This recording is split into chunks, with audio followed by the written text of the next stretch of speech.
Príklad 3.2. Daná je úsečka AB s dĺžkou 2 cm. Zostrojte všetky trojuholníky ABC tak, aby dĺžka AC bola 3 cm a aby veľkosť uhla ACB bola 30 stupňov.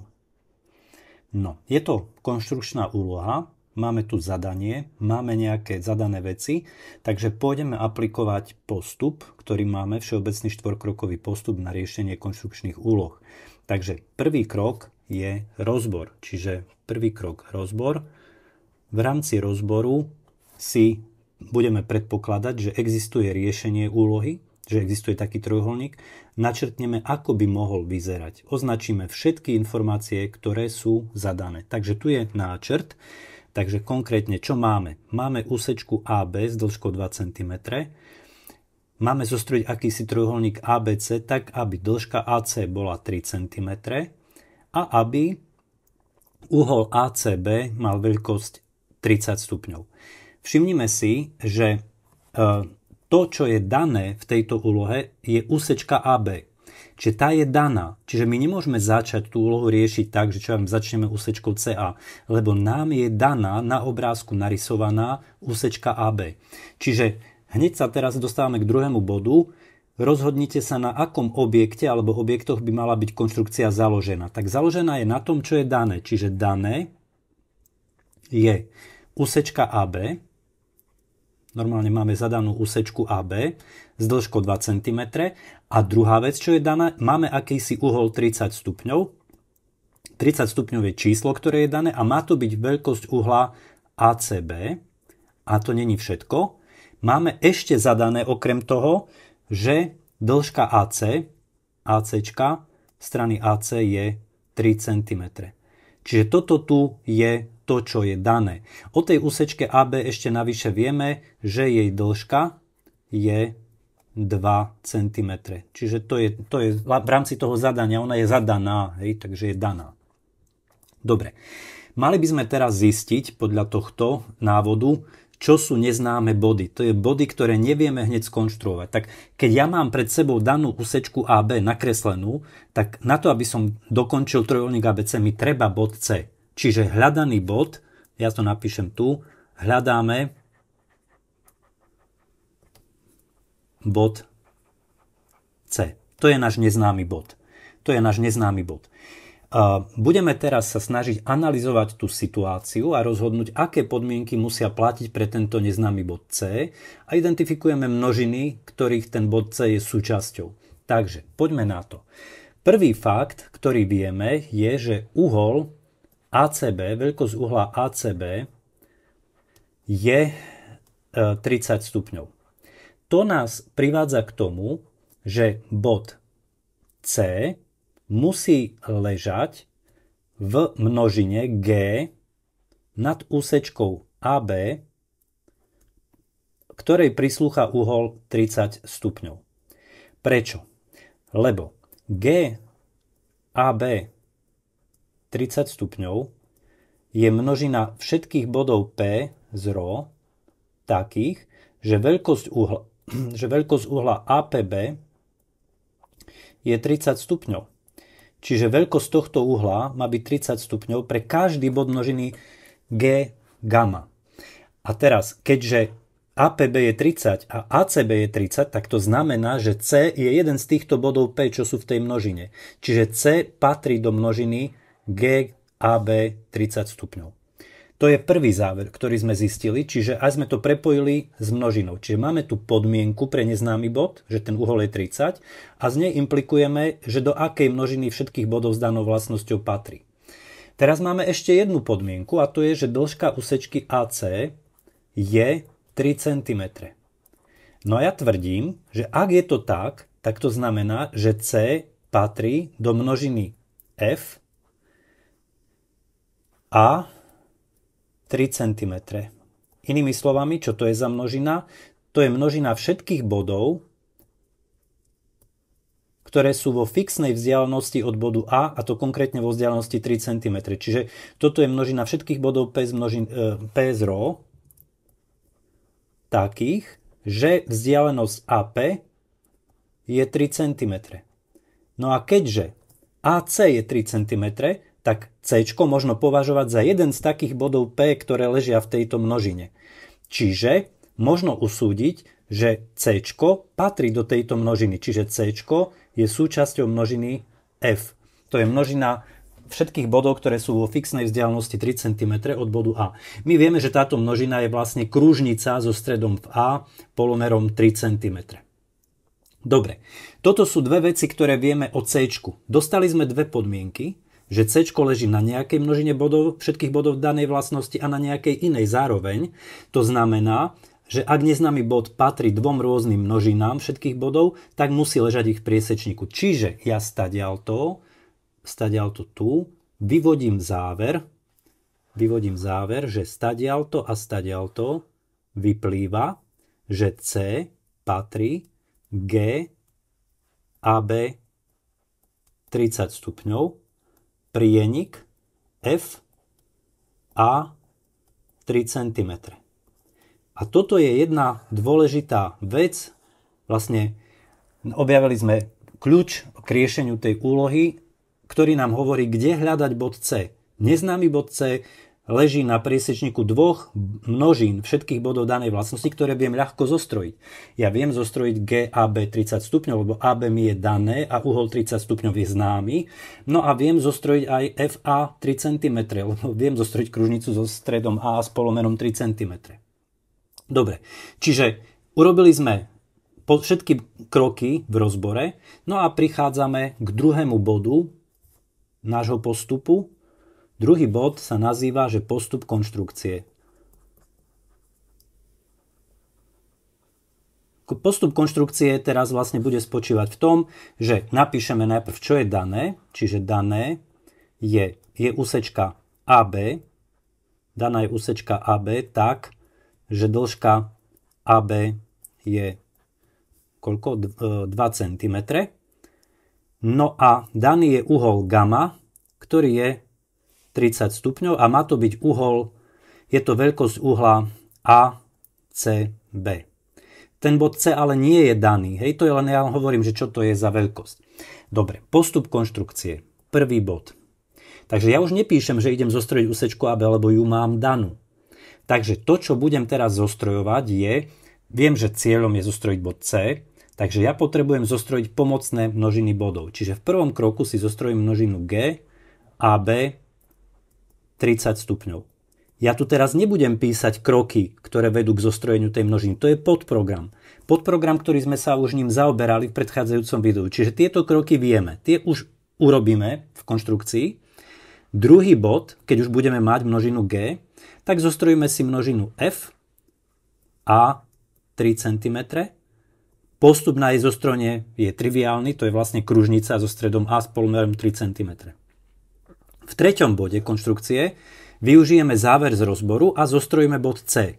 Ako ho zostrojíme? Tak, aby C patril G prienik F.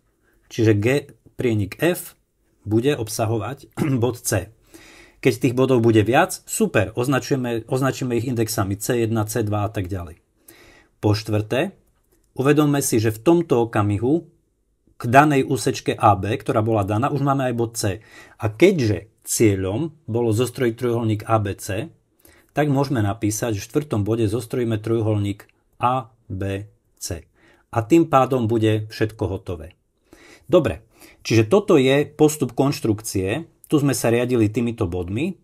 A teraz prejdeme k samotnej konštrukcii. Čiže tretí bod je konštrukcia, ktorú budem robiť v GeoGebre. Takže konštrukciu teraz prejdem do GeoGebry. Najprv si zostrojím to, čo je dané, čiže daná je úsečka AB s dĺžkou 2 cm, čiže môžem si tu nájsť úsečka s danou dĺžkou, kliknem, napíšem dĺžka, že je 2 a ono mi to zostrojí takú úsečku s dĺžkou 2 cm. Pomenovalo to body A a B. V poriadku. Ďalej je daný uhol, tak ten budem mať, môžem si tu vytvoriť uhol, dajme tomu, že gamma ako posuvník, nastavím si nastavenia posuvníka, že pôjdeme od 0 po 180 a hodnota, ktorú bude mať, je, dajme tomu, tam má byť koľko, to myslím, že bolo dané, že je 30. Takže tu mu nastavím, že hodnota je 30. Dobre? No a môžem teraz začať krokom 1 tej konštrukcie. Čiže idem zostrojiť množinu G a B 30 stupňov. To je celý proces. Čo musím urobiť? Najprv si spomenieme na tú konštrukciu. Čiže najprv zostrojíme stred tej úsečky AB, to znamená bod M. Označíme si ho M. Toto je pomocná konštrukcia, ktorú neuvádzam do postupu, lebo to je podprogram. Áno. Mám ten bod M. V bode M zostrojíme kolmicu na úsečku AB a to bude os úsečky AB, to je os O. Nazveme ju správne ako O. Zobrazíme si meno. No a keďže je to pomocný objekt, tak túto dáme tenučko. A takisto aj bod M dáme taký menší, keďže je to pomocný objekt. Tak. Máme os. Teraz ďalej treba namerať uhol BAQ, ktorého veľkosť je 30 stupňov. Čiže vyberiem si nástroj uhol danej veľkosti, klikám na B, Ačko a veľkosť bude gamma stupňov a chcem, aby sme to merali v smere chodu hodinových ručičiek, čiže dám tak. A tento bod, tu, to bude môj bod Q, ktorého veľkosť je 30 stupňov. Takže ja teraz zostrojím polpriamku AQ a táto polpriamka je dotyčnicou kružnice. My už vieme, že toto je dotyčnica kružnice, ktorej ten oblúk množiny G gamma je súčasťou. Takže teraz potrebujem stred tej kružnice. Stred nájdem na kolmici k dotyčnici. Čiže ja teraz zostrojím si kolmicu k tomuto cez Ačko. A tam, kde pretne os, tak tam bude bod C. Tak C je vlastne stred tej kružnice. Dobre, ale keďže my máme C niečo iné v tejto konštrukcii, tak ja si ho neoznačím C, ale dám mu meno S. Teraz to bude praktické, lebo C je vrchol trojuholníka, takže to není on, to bude S. Dobre, táto tu vec bude tenko, táto priamka je tenkou čiarou, bude sa volať malé Q a dáme zobraziť jej meno. Dobre, toto tu rameno uhla BAQ je tiež tenko, lebo to je pomocný objekt, takže máme všetko, čo bolo treba. Bod Q dáme tiež tenučko, pretože pomocný objekt to je. Bod S v poriadku, to bude stred toho kružnicového oblúka. Teraz potrebujeme zostrojiť k nemu súmerný na druhej strane. Môžeme pomocou kružnice, alebo môžeme použiť nástroj na súmernosť. Tuto osová súmernosť, kliknem, zadaj objekt a potom priamku ako súmernosti. Čiže tu je objekt a toto je priamka. A tu mi to našlo S štiarov na opačnej strane súmerne s tou úsečkou AB. Čiže mám už aj toto. No a zostáva zostrojiť tie oblúky. Čiže teraz si pohľadáme, kde máme kruhový oblúk, kružnicový oblúk, tak tu toho máme. Takže teraz kliknem na stred, na B a idem až po A. Dobre, to je jeden. A teraz zase kliknem na S štiarkou, na Ačko a kreslím až po B. Takto mám zostrojenú množinu G. Takže táto množina, nech je červenou farbou, to je množina G a dáme jej takisto názov do obrázku. Čiže jednu jej časť, to je jedno ktorú, dám napríklad tú hornú, pomenujem, že toto tu nech je množina, ktorej názov bude kaligrafické G. Hej, to je vlastne len symbol, sa tam by mal zobraziť. Hej, zobrazilo sa tu, to je množina G, toto červenou farbou nakreslené. Dobre, čiže zostrojili sme podľa prvého bodu konštrukcie množinu G a B pre uhol 30 stupňov. Z každého bodu tej množiny by mala byť úsečka AB pozorovaná pod uhlom 30 stupňov. Čiže uhol APB, kde P je bod na tej červenej množine, je 30. Dobre. Druhá vec je množina F a 3 cm. Čiže to je vlastne kružnica so stredom v bode A s polomerom 3 cm. Čiže klikneme na nástroj kružnica s daným polomerom, toto, stred je v bode A, polomer je 3 cm. To je kružnica, to bude naša druhá množina bodov danej vlastnosti, čiže to je množina, dajme tomu, že zelenou farbou, a táto množina sa bude volať, to je množina f. Čiže dáme tam vlastne teraz zobraziť názov, dáme kaligrafické f, no a dáme zobraziť. Takže máme f-ko, zelená množina je f-ko. No a zostáva tretí bod, bod C. C patrí do priesečníka G a F. Takže tam, kde sa nám zelená s červenou pretínajú, máme bod C. Keďže tých priesečníkov je viac, tak si ich pekne oindexujeme. Toto bude prvý z nich, označíme ho C1. Dobre. Tu máme druhý priesečník, označíme ho C2. Tu na spodnej, toto nie je takto, ale musíme posunúť si. Na spodnej strane máme tuto, dajme tomu, že C3. A ešte jeden bod, a to je tu, tento bod, a to je C4. Nastavenia C4. Dobre, čiže máme 4 body, ktoré vyhovujú tomu, že C patrí do G prienik F. To sú tieto 4 body. Hej. C1, C2, C3 a C4. No a v poslednom bode tej konštrukcie treba zostrojiť trojuholník ABC. My už vieme, keď je viacej C-čiek, tak je viac trojuholníkov. Takže začneme trojuholníkom ABC1. Použijem toto, mnohouholník a idem. A, klikám na Ačko, Bčko, C1 a ešte raz na Ačko. Tým uzavriem ten trojuholník. Zase kliknem Ačko, Bčko, C2 a Ačko. To je druhý taký trojuholník.